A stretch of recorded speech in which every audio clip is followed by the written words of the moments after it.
Meus irmãos, quero convidá-los a abrirem comigo suas Bíblias no Salmo de número 119. Nós vamos dar continuidade à nossa série de sermões no Salmo 119. De fato, essa manhã, nós iremos iniciar mais uma perícope, mais uma sessão deste Salmo. Lembra que são 22 sessões de 8 versículos, fazendo um total de 176 versículos. E hoje nós chegamos ao verso 89.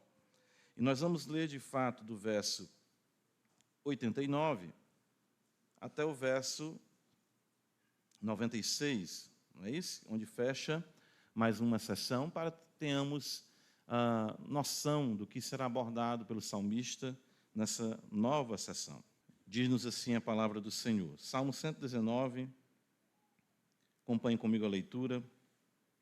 Está escrito, a partir do verso 89.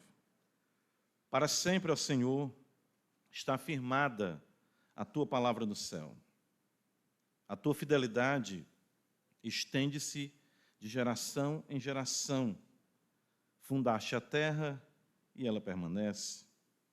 Conforme os teus juízos, assim todos se mantêm até hoje, porque ao teu dispor estão todas as coisas. Não fosse a tua lei ter sido meu prazer, há muito já teria eu perecido. Já teria eu perecido na minha angústia. Nunca me esquecerei dos teus preceitos, visto que por eles me tens dado vida. Sou teu, salva-me, pois eu busco os teus preceitos. Os ímpios me espreitam para perder-me, mas eu atento para os teus testemunhos. Tenho visto que toda perfeição tem o seu limite, mas o mandamento é ilimitado. Amém. Até aqui o versículo 96. Graças a Deus. Obrigado, Senhor, por tua palavra, pelo santo evangelho, pela beleza de nosso Senhor e Salvador Jesus Cristo. Nos ajuda, Pai, para que nessa manhã possamos aprender mais da tua palavra e assim, quedados aos teus pés, sermos supridos pela graça que precisamos para prosseguir em nossas vidas. Perdoa os nossos pecados e nos ajuda a ver. De fato, dá-nos espírito de sabedoria e de revelação, como ora o Santo Apóstolo, no pleno conhecimento do Senhor, para que possamos entender a grandeza do nosso chamado, a riqueza da nossa herança em Cristo, o poder da ressurreição que opera em nós, a regência do Senhor sobre todas as coisas, a igreja, teu corpo, o Senhor que a tudo enche. Abençoa-nos essa manhã e nos ajuda. Nós cremos no poder do Espírito Santo. Nos fortalece, Pai. Perdoa os nossos pecados. Em Cristo Jesus nós te oramos. Amém. Já estava aqui tão empolgado com o versículo 97, que também fala da grandeza da palavra, que eu já ia prosseguir para ele também. Quanto amo a tua lei, né? É minha meditação todo dia. Bem, irmãos, iniciando mais uma sessão do nosso Salmo, após nós considerarmos uma perícope de lutas intensas da parte do salmista, nós chegamos aqui nesse Salmo, enfim, nessa sessão, que destaca a majestade e a realidade sublime das Sagradas Escrituras. Deixa eu tentar levar os irmãos a perceberem o que é que o salmista está fazendo aqui. Vejam que contemplar a grandeza da palavra é precedido por sofrimento. Isso é muito importante nós entendermos aqui. O que vai nos fazer entender mais as Escrituras são as lutas e sofrimentos que nós enfrentamos em nosso dia a dia, em nossa caminhada cristã, na vida cristã como um todo. É por isso que os irmãos vão observar, né, até eu lendo Spurgeon comentando essa perícope aqui, essa seção do versículo 89 em diante, ele vai dizer que agora o salmista, saindo de um contexto de intensa tempestade, ele caminha como que rumo à praia e assenta-se na rocha e contempla a majestade do Senhor a partir da rocha que é a palavra. Os céus se abrem, o sol brilha e ele pode ver a majestade do Senhor. Isso, claro, na sua palavra. Então é exatamente o que nós observamos aqui.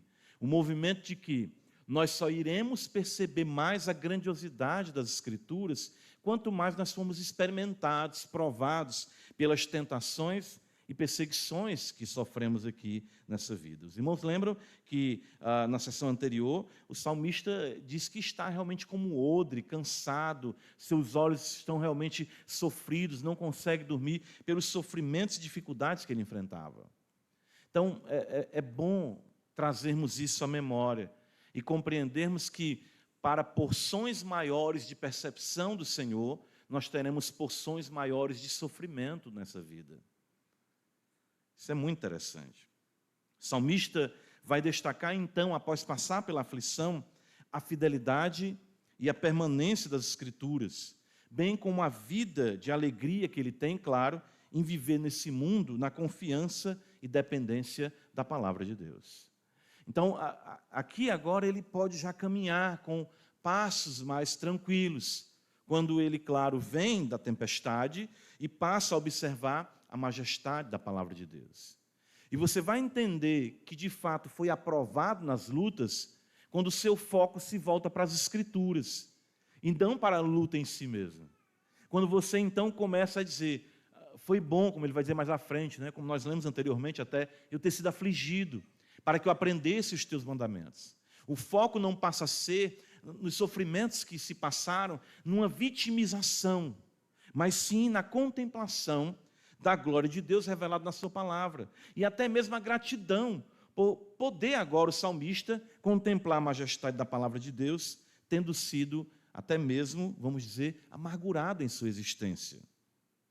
Então vamos aprender mais com o servo de Deus, nessa bela porção das Escrituras, que destaca a majestade da própria Escritura.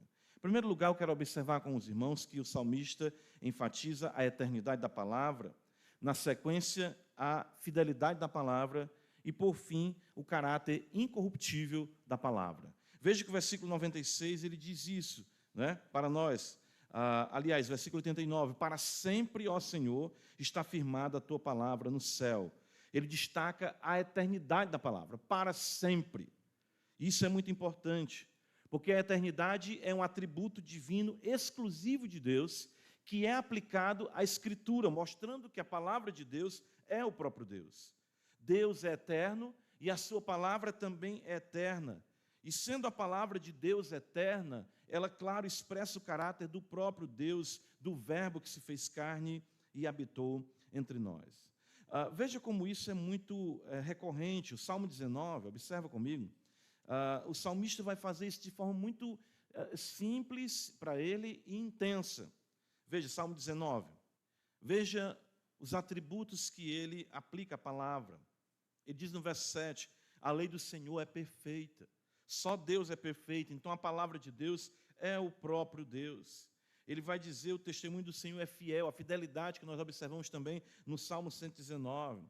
Ele vai dizer no verso 8 que os preceitos do Senhor são retos, ainda que o mandamento do Senhor é puro, ainda o mandamento do Senhor é límpido, ainda os juízos do Senhor são verdadeiros, justos.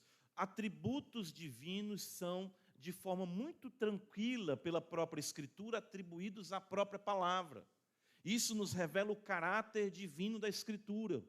E é isso que o salmista percebe, após passar pelas suas lutas e dificuldades, que este livro não é um livro inventado pelos homens, mas é a própria palavra eterna do Deus eterno, incorruptível, fiel para nós. Isso é muito importante. Por quê? Porque o salmista experimenta instabilidades, inconstâncias na sua vida.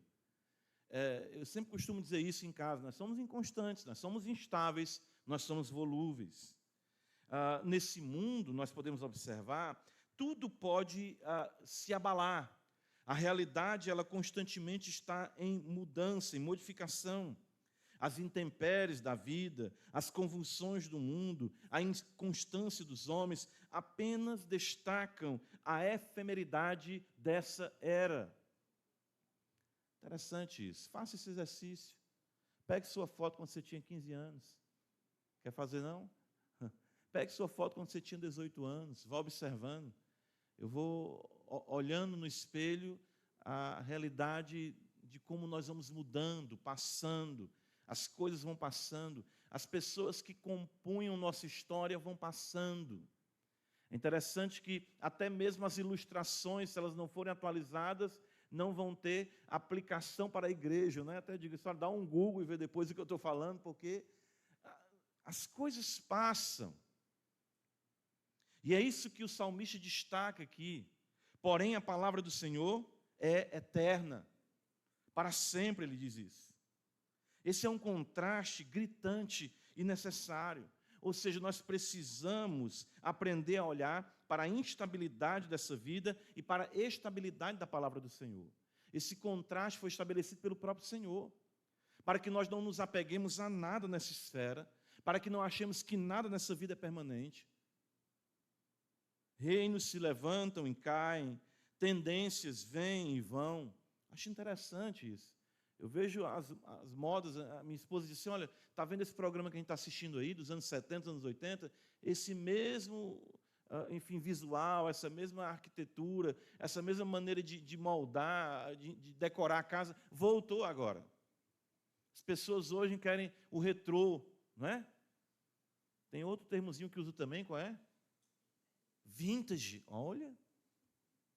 Saudosismo, não é? Não estou dizendo que é pecado, né? Mas o fato é que as coisas passaram. Vai voltando, né? A calça boca de sino. Pode olhar, começa a largar de novo. As coisas começam, não é?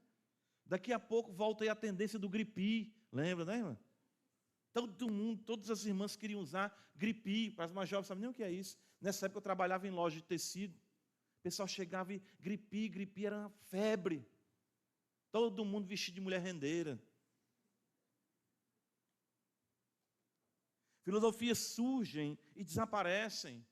As tendências da criação de filhos hoje, a gente não tem nem como acompanhar no mundo. Por isso que a gente precisa se voltar para a palavra que é para sempre, ela permanece.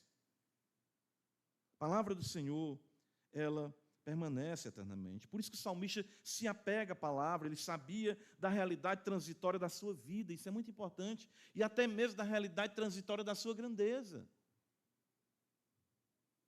Eu estava assistindo um documentário sobre a vida do ex-presidente Fernando Collor, né? E eu achei muito interessante um momento em que, logo após o impeachment, né, ele era muito, ali, aquela coisa dele muito imponente, né, o presidente atleta, aquela coisa toda, os irmãos acompanharam, enfim, a maioria, né? E conta-se a história, né, e lá no documentário, que quando ele termina, assina o documento do impeachment, e desce a rampa e entra no helicóptero, aí ele pede ao piloto do helicóptero para sobrevoar uma obra que ele estava ainda finalizando e entregar. Ou seja, já estava pronta a ser entregue. Aí o piloto diz, a gasolina do helicóptero só dá para levar até a sua casa. Apenas no rabisco, apenas numa rúbrica, acabou-se a autoridade dele, naquele momento. Impérios se levantam e caem. O salmista sabia que ele era rei, ele era grandioso, regia povos. Davi tinha muitas nações à sua volta que o reverenciavam. De fato, foi nesse momento, né, até mesmo quando Irão o apoia, que ele reconheceu que Deus o tinha confirmado como rei. Mas ele sabia que tudo aquilo estava fadado a passar. Mas a palavra do Senhor permanece para sempre. 1 Pedro, abre comigo a Escritura, nos diz assim a palavra do Senhor. É por isso que é muito importante, né? Que bom se a juventude entendesse isso a tempo. Eu não consegui entender isso a tempo. A minha juventude foi inconsequente, sem uma orientação cristã. Mas quando eu falo da juventude, até mesmo no mais cedo da vida, entendermos a necessidade que temos de considerar a brevidade da mesma. Pedro vai dizer para nós isso, gosto muito desse texto. Verso 24, 1 Pedro capítulo 1, ele diz, pois toda carne é como a erva, e toda a sua glória como a flor da erva, seca-se a erva e cai a sua flor. A palavra do Senhor, porém, permanece o quê? O que é que o salmista diz? Para sempre. Ora, esta é a palavra que vos foi evangelizada. E a beleza do que Pedro faz aqui, com certeza entendendo esse ensino, que ele já, claro, conhecia, amava, cria e abraçava, é que toda a nossa vida ela está fadada a passar como a erva. E toda a glória é como a flor da erva. Seca-se a erva, cai a sua flor. mas a palavra do Senhor permanece eternamente. Tudo nos faltará em algum momento. Tudo. O que você imagina que hoje é tão sólido, é tão permanente, vai passar. Sua saúde, eu lembro quando eu podia comer tudo, né? Eu podia comer tudo, mas não tinha como comprar. Hoje eu posso até comprar o que eu tinha vontade de comer, mas não posso mais comer.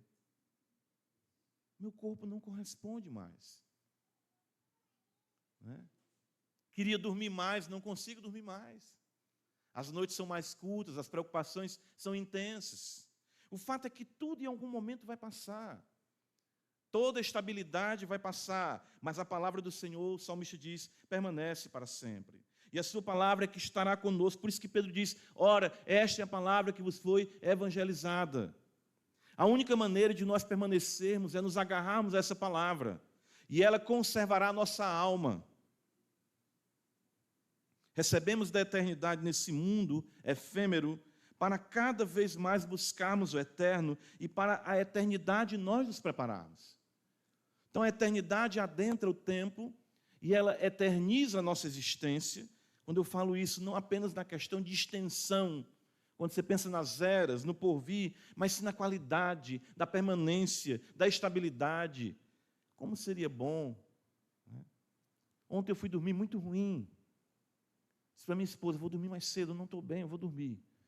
Dormir para me acordar, de repente o Senhor me concede um dia, né? Então as misericórdias já estavam preparadas para hoje, e eu disse, acordei melhor, graças a Deus, vamos adorar o Senhor.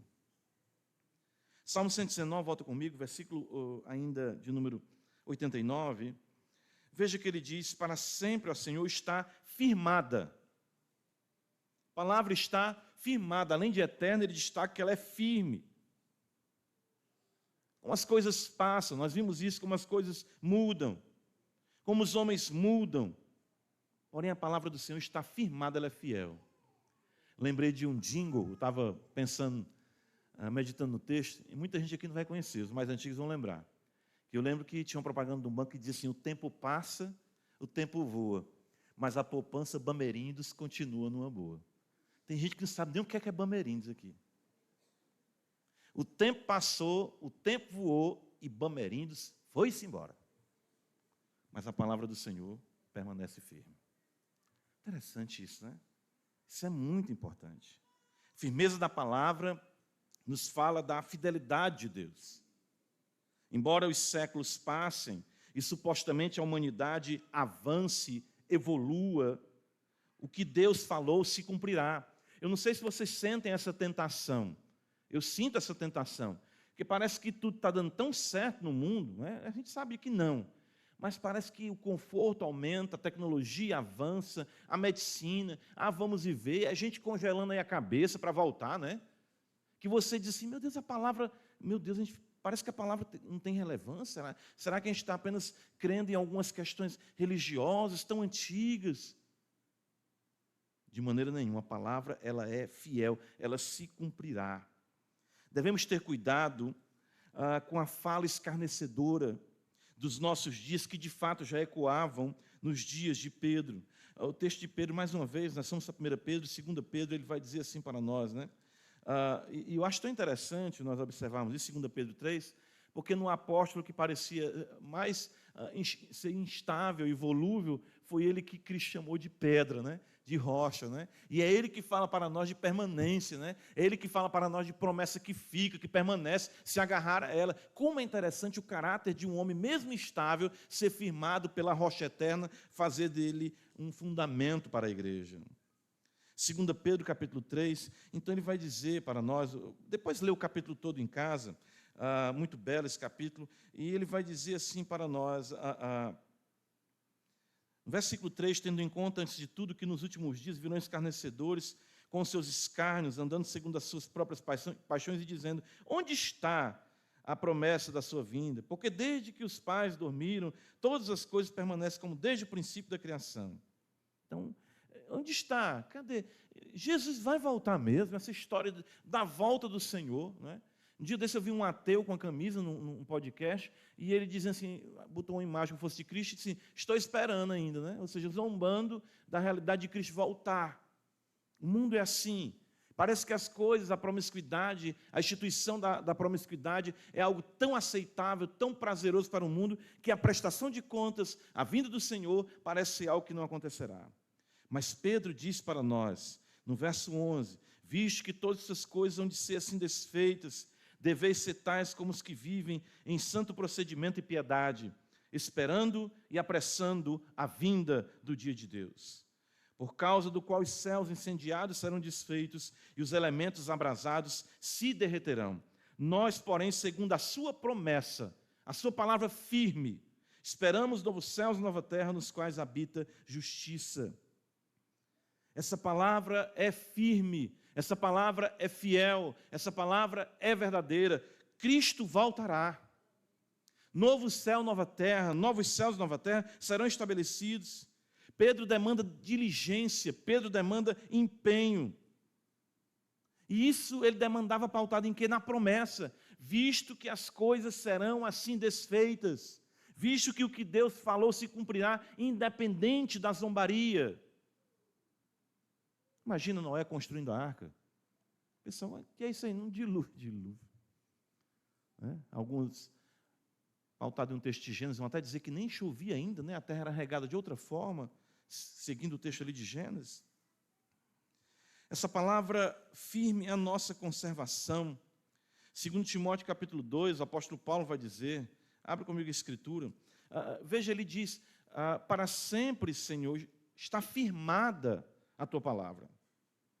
Segundo Timóteo 2,13, se somos infiéis, ele permanece fiel, pois de maneira nenhuma pode negar-se a si mesmo. Que Paulo está dizendo? Que a palavra é firme, o Senhor é fiel, e Deus sabe que nós somos infiéis, que nós fomos infiéis e que nós seremos infiéis. Claro que o nosso desejo é de melhorarmos cada vez mais na caminhada cristã.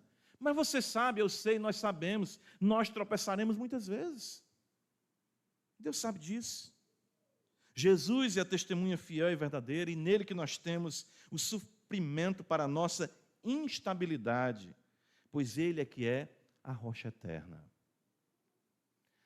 Nós esquecemos isso, né? Por isso que esse tema sobre liberdade, libertinagem, legalismo, a gente vai tratar aqui os 3 L's, eu costumo falar assim, é muito importante para nós tentarmos nos desvencilhar dessa mentalidade de obras, né? Nós vamos falar ainda hoje à noite sobre isso, quando o jovem rico, o que eu tenho que fazer? É sempre assim, né? Nós achamos que Deus nos salvou esperando de nós vamos dizer assim, uma proficiência, uma aptidão, um resultado, assim, sabe, ISO 9001 na espiritualidade. Deus sabe que não. Ele sabe disso. Deus é fiel por mim e por você. A sua palavra permanece firme, suas promessas não falharão, e as mesmas nos conservarão. Louvemos ao Senhor que nos conduzirá em triunfo, apesar de nós mesmos. Deus é tão poderoso que já decretou triunfar nos nossos fracassos. Então se alegre com o poder de Deus que restaura a nossa miséria. Onde abundou o pecado, superabundou a graça. Para nós concluirmos, verso de número ainda 89, veja, eu fico na minha mente só querendo ir para o 96 aqui. Verso 89, diz assim, para sempre, ó Senhor, está firmada a tua palavra no céu. E aqui nós findamos destacando o caráter incorruptível da palavra. As realidades dessa vida não podem corrompê-la. Eu lembro quando no seminário, não sei se era um vírus ali, né? Pode ser redundante, minúsculo, que atingiu o professor, mas ele chegou a dizer assim, um professor que deu uma aula para a gente, eu tenho dificuldade com a doutrina de preservação da Escritura. Acho que por conta dele falar das questões das variantes, dos muitos textos, pelo contrário, eu não posso viver assim uma doutrina de preservação da Escritura. A palavra do Senhor, ela está para sempre firmada no céu. Nada pode corrompê-la, nada pode alterá-la, nada pode mudá-la. Nada. A mesma está no céu, fora do alcance das corrupções humanas, fora do alcance das suas deturpações. pelos céus reinarem, pelo Verbo eterno reinar, Ele faz com que a sua verdade permaneça para sempre. Fato do salmista destacar que a mesma está firmada no céu aponta para a impossibilidade corruptora do homem. Para com a palavra. Tudo que o homem toca se corrompe, se deturpa, porém a palavra é incorruptível. Louvemos o Senhor por isso. A Bíblia denuncia tudo o que os homens querem fazer de forma libertina. Por isso essa luta para tirar a Bíblia da escola, tirar a Bíblia da biblioteca, para querer alterar a Bíblia, para erradicar a Bíblia, para dizer que ela é retrógrada, que é uma mentalidade de um patriarcado machista, judaico-cristão. Por isso essa luta constante, porque a Bíblia afirma que há um só Deus, que criou os céus e a terra pela palavra do seu poder, criou o homem macho e fêmea, os deixou nessa terra, o homem caiu, ele prometeu Cristo vir para nos redimir e estabelecer um novo céu, uma nova terra, e isso é verdade para sempre, amém. Pode estribuchar quem quiser estribuchar. Pode tentar fazer o que for. O Senhor jamais permitirá que esse livro que está em nossas mãos, como Ele não tem permitido por milhares e milhares de anos, seja alterado. Mas a sua palavra permanece para sempre. Isso é muito maravilhoso. Nós precisamos de uma rocha nesse mundo instável. O fato também dele dizer que ela está no céu destaca a sua superioridade. Ou seja, a palavra ela é eterna, firme e superior a tudo e a todos. Ela está acima. É inegável o caráter celeste da palavra. Isso é muito importante nós considerarmos. Nenhum livro se equipara à Bíblia. Nenhum livro. As confissões destacam que um homem pode observar o seu caráter único, a harmonização das suas partes, a beleza com que ela trata dos assuntos é único, é singular, é do alto. Aí a gente pode ser pentecostal nessa hora. É do alto. Não é uma coisa de cá, de baixo. Homem algum jamais poderia conceber, idealizar ou produzir tal sublimidade. E Pedro, mais uma vez, está conosco essa manhã. 2 Pedro, olha o que está escrito. Capítulo 1, verso 20 e 21. Sabendo, primeiramente, isto, que nenhuma profecia da Escritura provém de particular elucidação. Ninguém interpreta a Bíblia particularmente. Não é algo que o homem conceba, faça por si mesmo. Por quê? Porque essa natureza não procede de concepção humana. Nunca, jamais. Pedro não é redundante, é enfático. Nunca, jamais. Qualquer profecia foi dada por vontade humana. Entretanto, homens santos falaram da parte de Deus, movidos pelo Espírito Santo. Ela é do alto. Não é cá, de baixo. A mente humana não inventaria a história da redenção. A mente humana não se denunciaria. Interessante isso, né? A mente humana não conceberia a realidade divina. Louvado seja Deus por sua palavra incorruptível. Louvado seja Deus por sua palavra sublime. Louvado seja Deus por sua palavra altaneira. Somos, irmãos, o povo do livro. Somos, irmãos, o povo da palavra. Palavra essa eterna para sempre, fiel, está firmada e pura nos céus. Graças a Deus que não estamos à mercê de ideias humanas, fúteis e corrompidas, mas o Verbo que se fez carne domina e rege as nossas vidas. Amém. Obrigado, Senhor, por Tua palavra que permanece para sempre. Ajuda-nos a continuar vivendo no poder da mesma, para a glória do Senhor. Para sempre, ó Senhor, está firmado no céu a Tua palavra. Cristo, ela se fez carne. Em nome dele, assim nós te oramos. Amém.